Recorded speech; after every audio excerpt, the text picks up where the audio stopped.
Oi, gente. Graça e paz nosso Senhor Jesus Cristo. Tudo bem com vocês? Vamos para o nosso momento com Deus? Vamos orar. Pai querido, Pai amado, te agradecemos, Senhor, por mais um dia de vida. Te agradecemos, Pai amado, pela tua misericórdia, Senhor, pois a tua misericórdia dura para sempre, Pai amado. E ela se renovou mais um dia em nossa vida, Pai. Obrigado, Senhor. Obrigado pela tua justiça. Obrigado pelo teu amor, Senhor. Obrigado por ser esse Deus que nunca falha, Pai amado. Obrigado por ser esse Deus presente em todas as circunstâncias, Pai amado. Até quando o ambiente parece ser calmo, Senhor, tu está presente nele, Pai amado. Até quando não está acontecendo nada, Pai amado, na nossa frente, mas tu está trabalhando, Senhor. Obrigado, Pai amado. Obrigado por estar trabalhando em nossas vidas, Senhor. E precisamos, Pai, precisamos de mudanças, Pai amado. Precisamos de mudança da nossa mente, do nosso dia a dia, Pai amado, das nossas atitudes, meu Deus. Porque ainda fazemos muitas coisas, Pai, que nos afastam de Ti, Senhor. E precisamos de Ti para que essa mudança ocorra, Pai amado, porque sozinho não vamos conseguir, Pai amado. Precisamos de Ti, Senhor. Precisamos, Pai amado, que o Senhor segure nossas mãos para que não sejamos vulneráveis ao pecado, Senhor. Para que não nos entreguemos ao pecado, Senhor. Precisamos que Tu ande conosco, Pai amado, dia a dia, Senhor. Porque sozinhos vamos, vamos estar vulneráveis, Senhor. Vamos estar vulneráveis ao pecado, vamos andar errantes, Pai amado, e não queremos, Pai amado. Pelo contrário, queremos andar na Tua presença todos os dias da nossa vida aqui nesta terra, Pai. Pedimos Tua ajuda, Senhor. Obrigado, Senhor, pela Tua palavra que vamos ler agora, Senhor.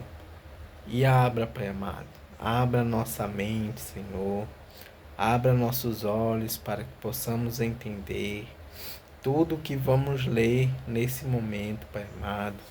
Nos dê sabedoria, entendimento, Pai amado. E principalmente, Senhor, nos dê humildade, Pai. Humildade para saber que nada somos sem Ti, Pai. Em nome de Jesus, amém. Vamos continuar o estudo que iniciamos ontem. Ontem vimos o título desse estudo é Adorando no Tédio. Adorando no Tédio. E ontem foi esse tópico, Adorando no Tédio. E hoje o nome do tópico é Deus no Comum. Lá em Colossenses capítulo 3, versículo 17, diz assim a palavra do Senhor.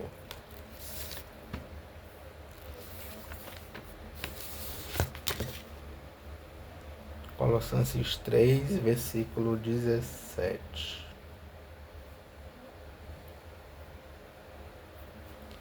E tudo que vocês fizerem ou disserem, façam em nome do Senhor Jesus, e por meio dele agradeçam a Deus, o Pai. Amém. Vamos para o estudo.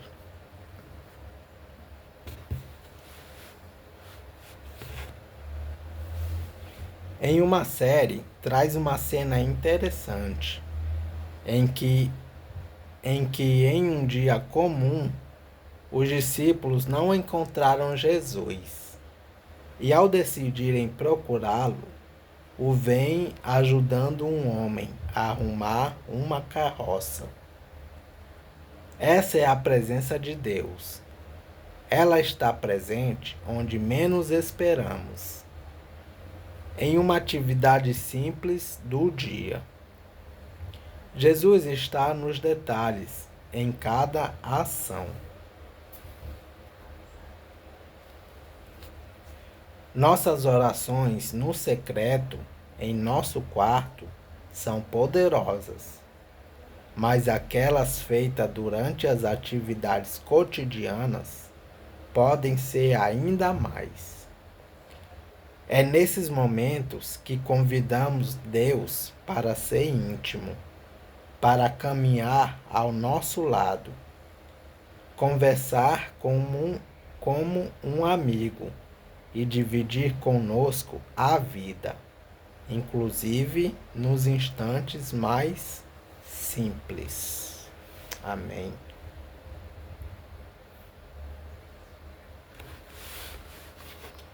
Vamos para o devocional aqui em Charles Spurgeon.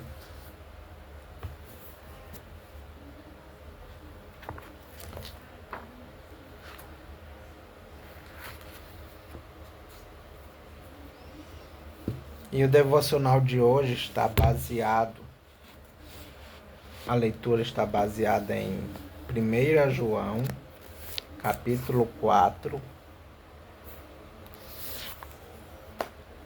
1 João, capítulo 4.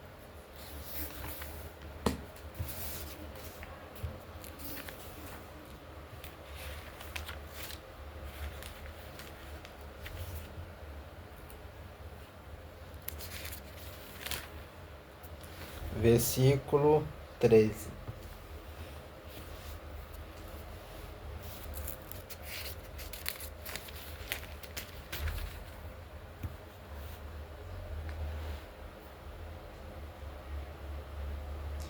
Vamos ler o versículo 13 e o versículo 14, para entender um pouco o contexto.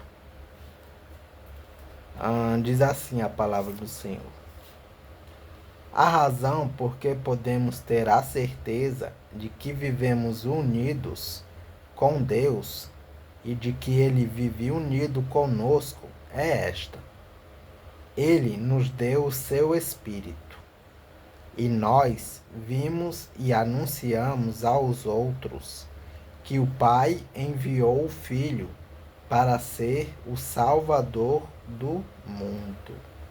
Amém.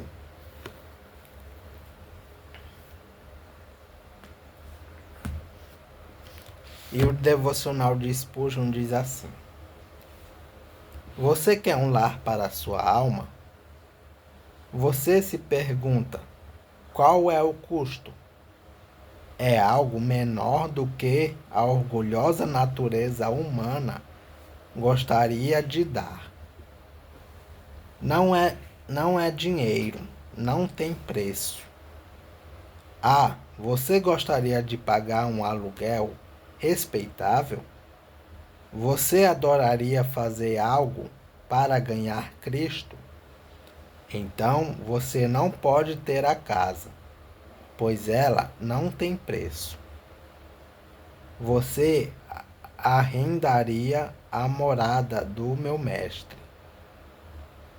Você arrendaria a morada do meu mestre por toda a eternidade, sem pagar nada por ela.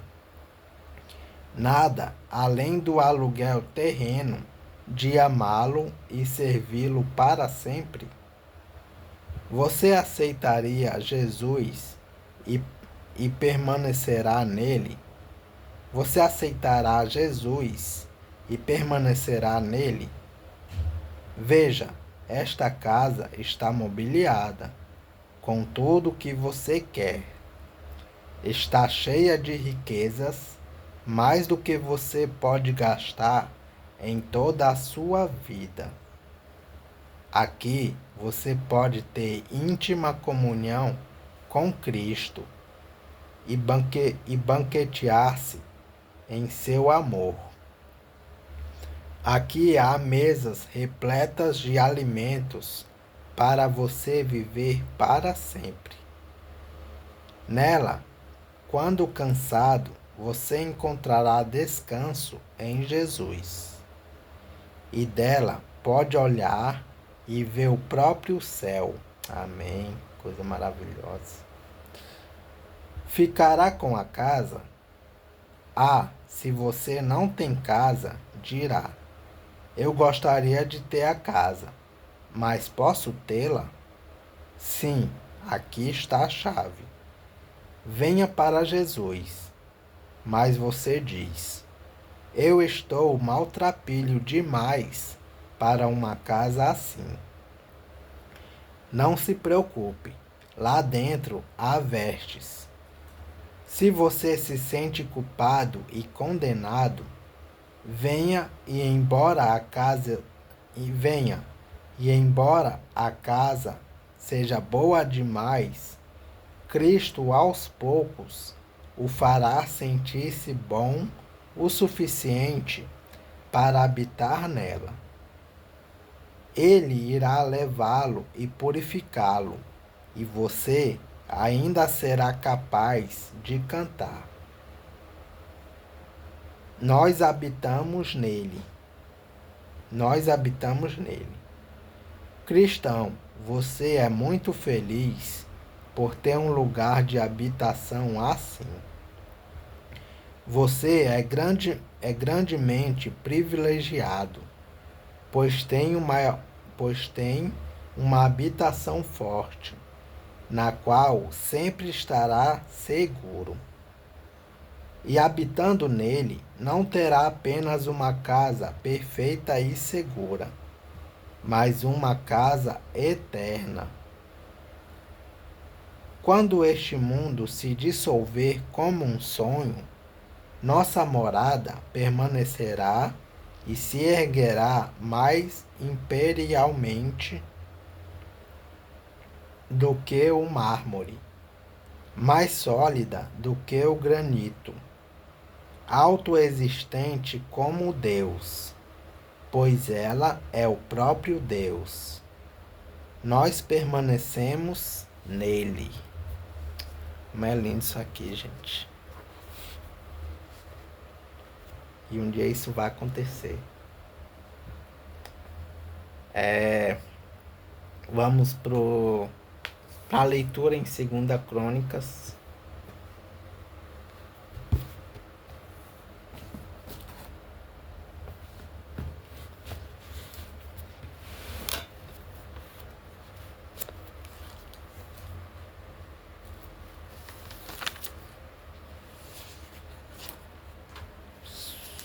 Segunda Crônicas, capítulo 23. Segunda Crônicas, capítulo 23. A revolta contra Atalha. No 7º ano, o sacerdote Joiada tomou coragem e mandou chamar 5 oficiais do exército: Azarias, filho de Jeorão; Ismael, filho de Jeoanã; Azarias, filho de Obed; Maazéias, filho de Adaías; e Elisafate, filho de Zicre. Joiada conseguiu convencê-los a ajudá-lo. Então eles foram por todo o país e voltaram trazendo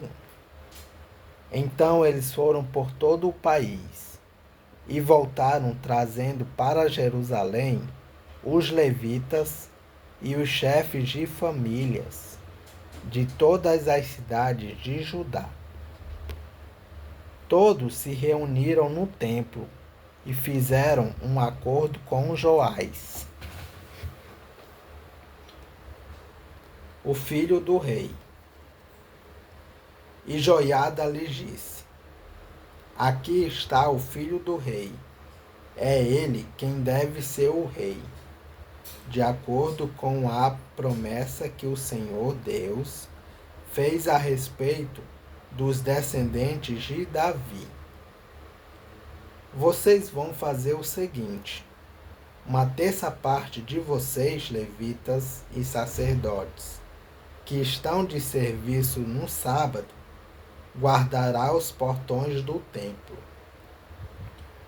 A outra terça parte ficará de guarda no palácio, e a outra terça parte ficará no portão do alicerce.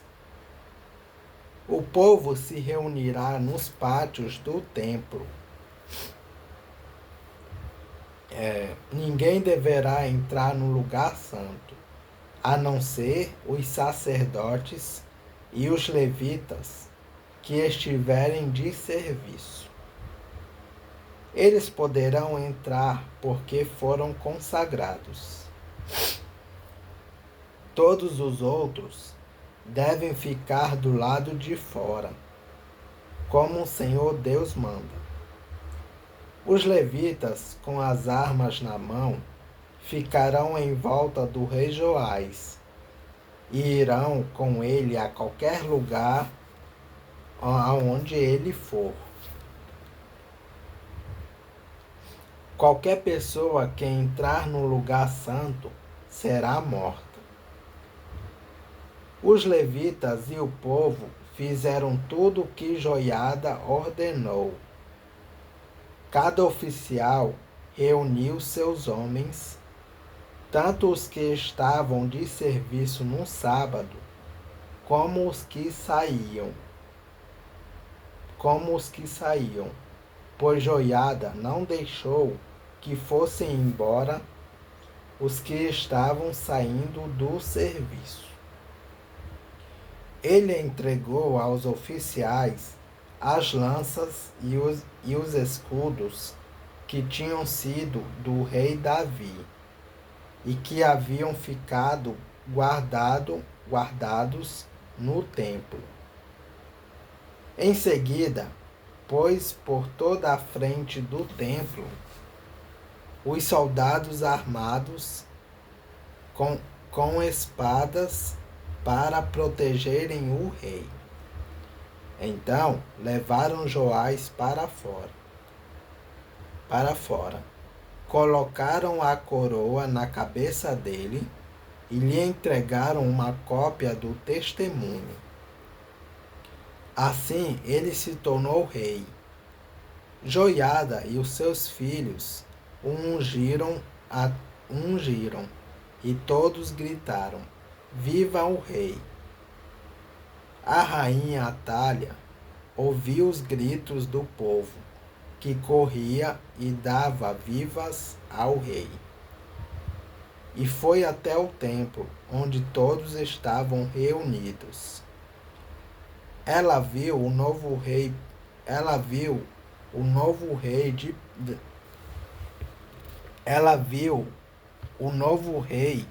perto da coluna da entrada do templo.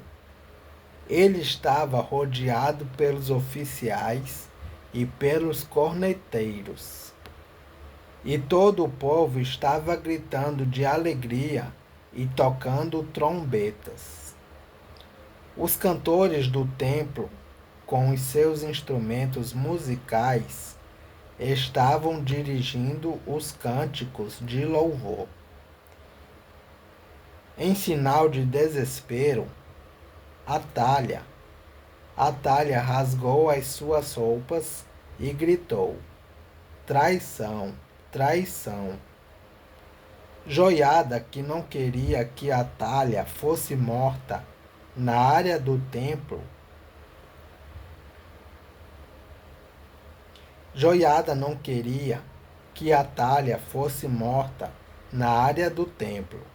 e por isso deu aos oficiais do exército a seguinte ordem: levem a rainha para fora passando pelo meio das filas de guardas, e matem qualquer pessoa que tentar salvá-la.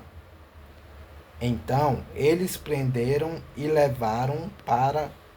Então eles a prenderam e levaram para o palácio. E ali no portão dos cavalos ela foi morta. As reformas de Joiada. O sacerdote Joiada fez um acordo com todo o povo e com o rei Joás, pelo qual eles seriam o povo de Deus, o Senhor. Então o povo foi até o templo de Deus, do Deus Baal, e o derrubou. Eles quebraram os altares e os ídolos. Eles quebraram os altares e os ídolos. E ali em frente dos altares, pegaram Matã, o sacerdote de Baal, e o mataram. Joiada pôs os sacerdotes e os levitas para tomarem conta do serviço do templo. O rei Davi os tinha organizado em grupos para apresentarem os sacrifícios a Deus, segundo está escrito na lei de Moisés, e para cantarem louvores de acordo com as instruções de Davi. Joiada pôs guardas nos portões do templo para impedirem que qualquer pessoa impura entrasse na área do templo. Aí Joiada, os oficiais, as altas autoridades, os governadores e todo o povo levaram o rei do templo para o palácio. Entraram pelo portão principal e o rei se sentou no trono. Todos estavam felizes e a cidade ficou calma, pois Atalha tinha sido morta. É isso, gente. Capítulo 23 de 2 Crônicas. Que Deus os abençoe.